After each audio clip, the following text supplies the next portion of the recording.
Leafs Nation, we are here for the season review and the offseason preview. Now, you guys are all going to want to talk about the offseason, and I get that. But let's talk about the 2018-19 season for what it was.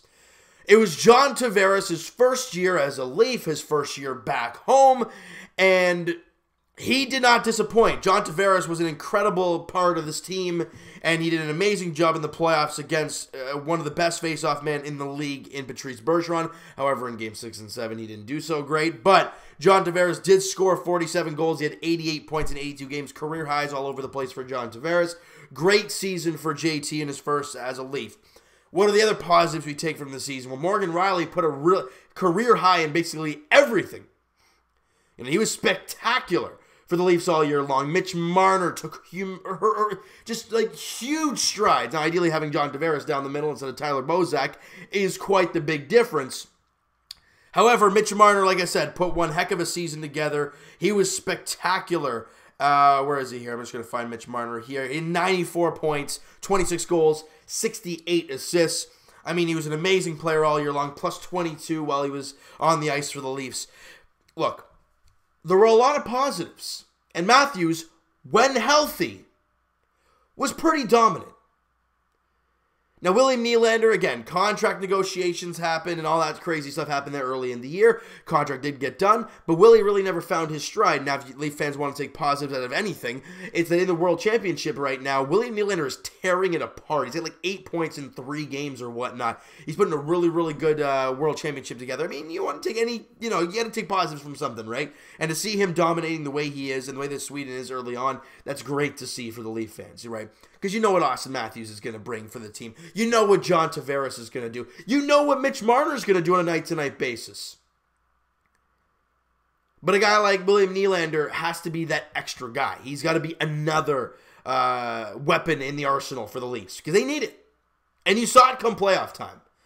Look, I'm just going to say it. John Tavares and Mitch Marner didn't really get a whole lot going on the offense in the playoffs, right? They may have had a goal or two here and there, but other than that, really not a whole lot for Mitch Marner and John Tavares in the playoffs. Speaking of those playoffs, yes, we can talk about Morgan Rielly's great year. We can talk about John Tavares having a great first season. We can talk about Mitch Marner doing as well as he did, and that's what I just did there. But in the end, the playoffs are what really matters, right? And that's what we've got to learn on every single season. But the funny thing is, with all these great things that happen for the Leafs during the regular season, all these milestones, all this progression from your younger players, in the end, you ended up in the exact same spot as a year ago. And if you could arguably say the Leafs were in a worse situation than last year. Now, look, they were in a better situation because they had a 3-2 series lead, and yes, they blew that lead, but last year they actually had a lead going into the third period in Game 7, and in Game 7 this year, the Leafs just did not play whatsoever. So, in the end, you got to a round 1 Game 7 matchup against the Bruins, and you lost. Exact same situation as last season. So, this is where Leaf fans, right after the season's over, we're like, well, things are going to change. And I'm one of those people because you can't just run this team out there again, the exact same squad. You just can't. And the question then lies, well, who's going to go then? We've already heard from Kyle Dubas himself that Mike Babcock will be returning as Leafs head coach. And in my opinion, this is the last time that if we get knocked out in the first round next season, it would not surprise me in the slightest if Mike Babcock is gone. Because then we've had 4 straight first round exits. That's a problem. I don't care if it's against the Bruins. I don't care if the playoff situations suck. It happens. Look at the Washington Capitals, right? They get Bruce Boudreau, and they go to win the President's Trophy, and they do nothing in the playoffs. They fire him, and they get Barry Trotz. They go for the cup, right? It happens, people. Look, they're trying to hold on to Mike Babcock as long as they can because of A, the contract, and number 2, the reputation for Coach Babcock is, his resume's pretty damn good. Now, ideally, he's had pretty damn good teams with him. But they're giving him another chance, at least for this season. That's what we've heard from Dubas, so let's all just be quiet about that kind of spiel about Mike Babcock because that's what's happening. Then the real question marks start to arise. There's a lot of question marks when it comes to the free agents the Leafs have and the players that are here that might not be here next season. For example, Jake Gardiner, I think that another terrible Game 7 performance. I think that right there, you know, even though he wasn't healthy and he wasn't great when he was healthy and all that, I think that kind of added to it. And the contract situations with Mitch Marner and the way the caps kind of went aligned, it didn't look good for Jake Gardiner, you know, right from the get-go. But now we've seen another terrible Game 7 from Jake Gardiner. I think Leaf fans have succumbed to the fact he's probably going to be gone at the end of the season. Ron Hainsey's contract's done at the end of the year. So there's two defensemen right there. Look, the Leafs D-core is not great to begin with.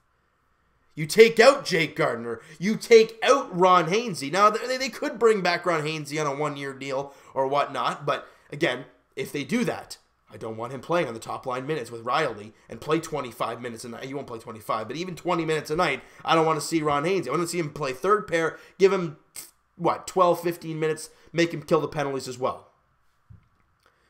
But as for Jake Gardiner, I mean, that's all gone, right? We heard about Igor Ozaganov being let go and going back to the KHL. The Leafs do sign, the Finnish defenseman, I think it was, or was he I think it was the Finnish defenseman, and then the Russian forward. I don't know what they're going to end up being. Look, it seems like Kyle Dubas loves going out there to Russia and to the European countries and finding these guys like Nikita Zaitsev, Borgman, Kalle Rosen, Igor Ozaganov for that matter, right? And guys like that. So he brings in a couple more. Again, these guys, I don't know what to expect. So are they going to slot in on the team? I mean, I don't know. You know, I really don't know what these guys are going to bring.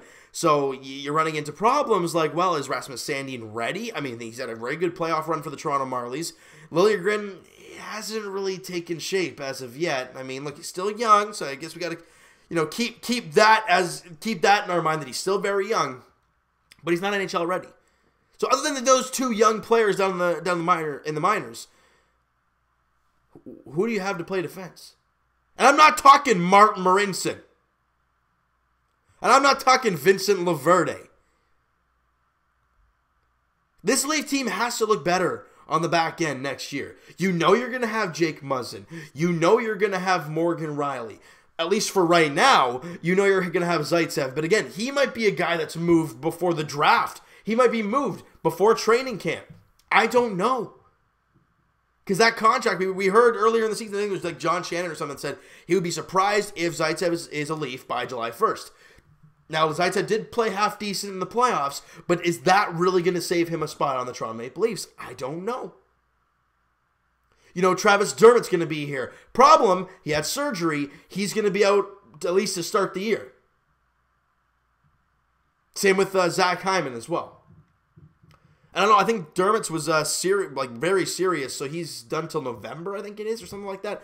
Crazy, crazy things happening for the Leafs on the injury front as well, but you run into those questions on the D-core now. I mean, look, I mentioned guys like Travis Dermott, who I'm going to mention him now. I know he's probably not going to be in the lineup to start the season, but Travis Dermott, Morgan Riley, Jake Muzzin, and I'm missing one more, Nikita Zaitsev for now. That's only 4 guys.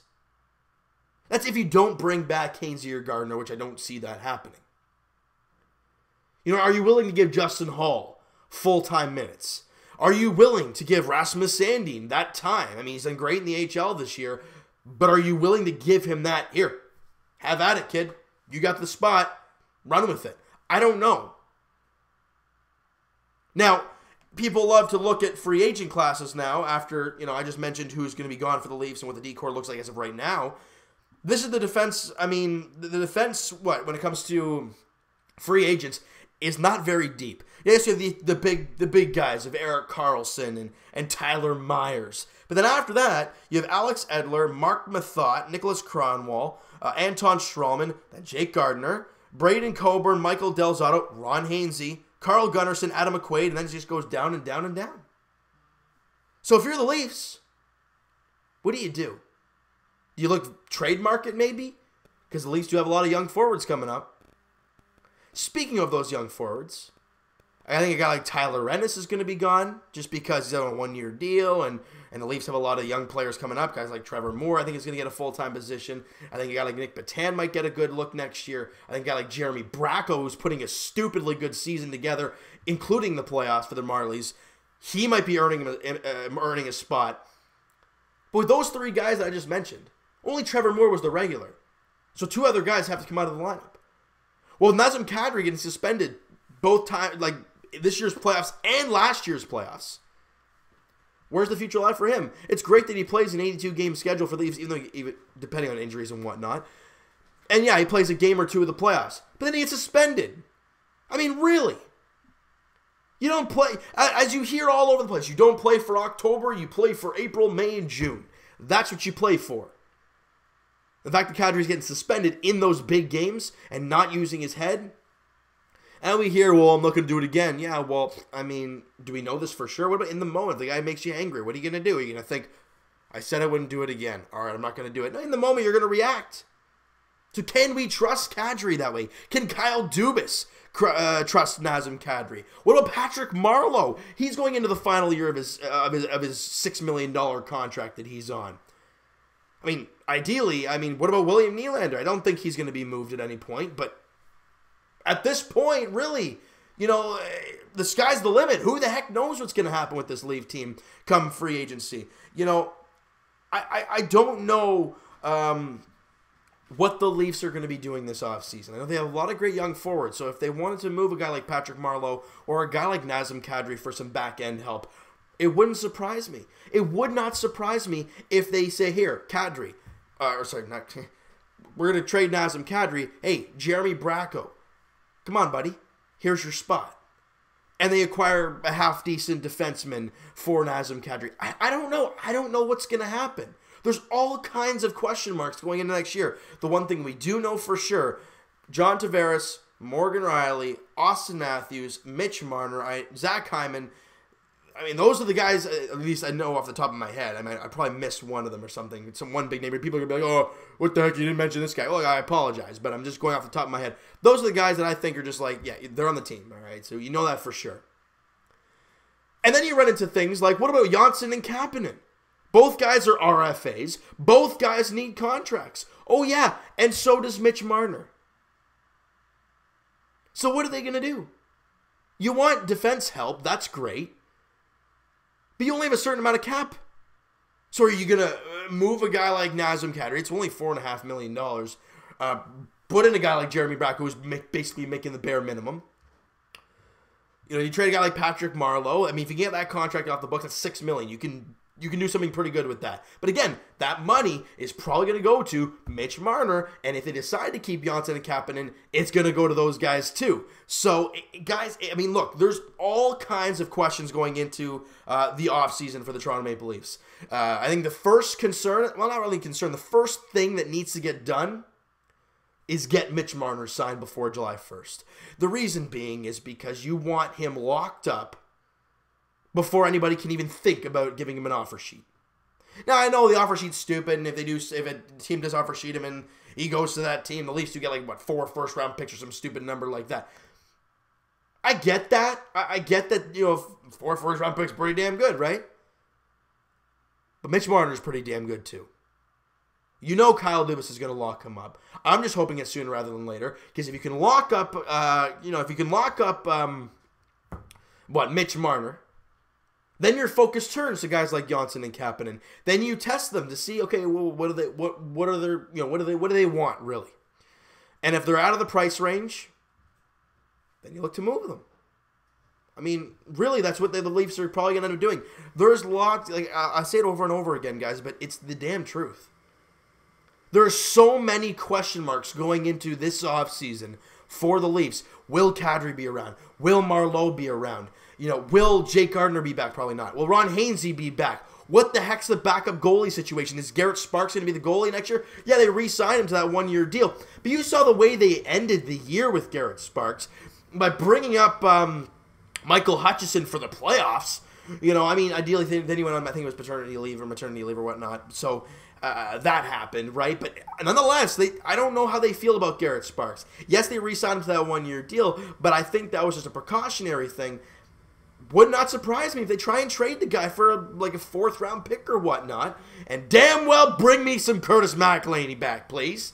He's a free agent at the end of the year, obviously a veteran. And everyone's going to say, whoa, why would you bring back an old backup goalie? Ladies and gentlemen, are the Leafs trying to win, or are they trying to just sit here twiddle their thumbs and develop a goalie that's probably not going to develop in Garrett Sparks. Exactly. McElhinney was the stable for this team as the backup goalie for the year and a half that he was here. He played some damn good games for this team. The fact that I can remember games that Curtis McElhinney, our backup goaltender, played is incredible. 2 games that I remember. What do I remember? Garrett Sparks is shutout in his first game of his career against Edmonton. But other than that, since then he's been terrible. But from Curtis McElhinney, you remember that game against Pittsburgh in Game 81 a couple of years ago, right? In that kind of miraculous run the Leafs had going to the playoffs. He made that big save against Crosby in the dying seconds of the game. You win the game. Big one right there. I think it was the following year, second night of a back-to-back, and you win 1-0 against Edmonton. And I think that year Edmonton was good. Were they good that year? I'm not sure. Who cares, honestly. But nonetheless, you didn't allow a goal. It was a 1-0 shutout for Curtis McElhinney. Incredible. He was dynamite. His numbers as a Leaf, they were career numbers for him. Then he goes to Carolina, does a great job with the battery of Peter Mrazek, and they're in the damn conference finals. I mean, they're getting their butt slapped by the Bruins right now, but nonetheless, they're in the conference finals. And McElhinney played a big part in that round. Was it 1 or 2? I don't know. I'm not too sure. But he had a couple good wins in the playoffs. I don't know. That's my thought. I'm not going to get into that whole spiel about McElhinney Sparks anymore. I'm done with that. But you guys know my feeling. I think you guys probably have the same feeling towards that. So, guys, you know what? I'm going to leave this up to you. This video is not really about me going on and on. I mean, ideally 17 minutes of me going on and on. But this is more or less for you guys and me and everybody to discuss what the heck should happen this offseason. And anybody talking stupid about, oh, trade Nylander. That's not #1 priority. I'm sorry. There's a lot more priorities ahead of getting rid of William Nylander.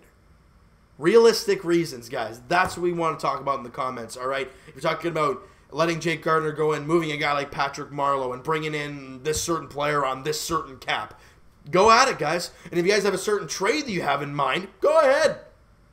I welcome trade requests. I love all that stuff because I want to hear your guys' opinions on this Leaf team, the season that was, and what the heck needs to be done this offseason to get this team over the hump next year and into round 2 of the playoffs.